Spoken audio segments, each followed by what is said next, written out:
I will not let the Patriot Act, the most unpatriotic of acts, go unchallenged.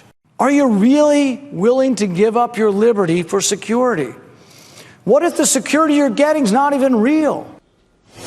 Senator Rand Paul protesting, giving the NSA continued powers to former Attorney General Michael Mukasey, who's worried just about that.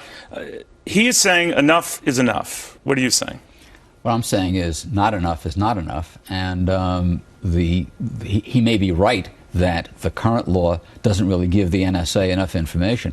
My response to that is, fine, let's expand the reach to include not only landlines but cell phones so that we get all that we need, but certainly not throwing out the program. But libertarians, or whatever you want to call them, and those of that like mind, our own judge, Andrew Napolitano, say you don't want to give more, you don't want to give the government more access because that's a green light to privacy abuses, etc. It's absurd.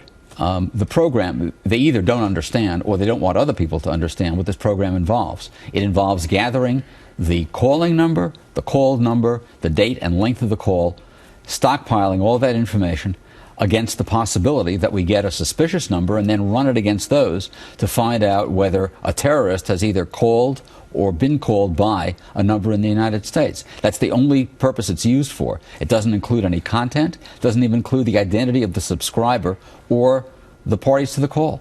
But if someone has a suspicion that among all the people I talked to in the course of a day planning a show that I might have, stumbled upon a terrorist who's trying to... The suspicion isn't going to be that you stumbled on a terrorist. The suspicion is going to be that the terrorist talked to a bunch of people, including you. But my point is, and I think his point is, and this is where the debate ensues, is that a trove of phone records, 120 million in the case of Verizon, what possible benefit is that?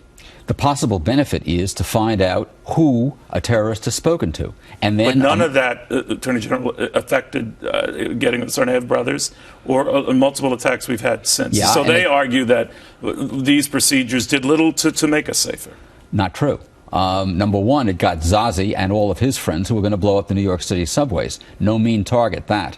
Number two, there's a lot of intelligence gathered that you don't hear about and that I don't hear about.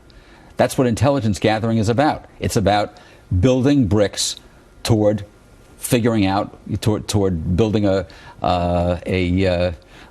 structure so that you can figure out what's going on. So this is a Senator Rand Paul saying this. It's not a filibuster. I don't even know what they call it.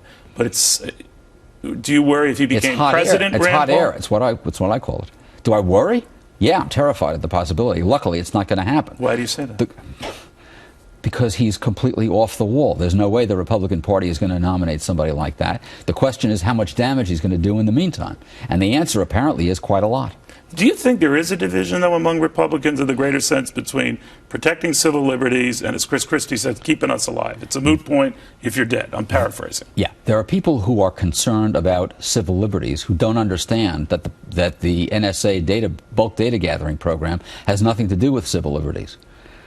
Rand Paul is willing to exploit that lack of knowledge for his own purpose because he wants to add fuel to his Republican presidential aspirations.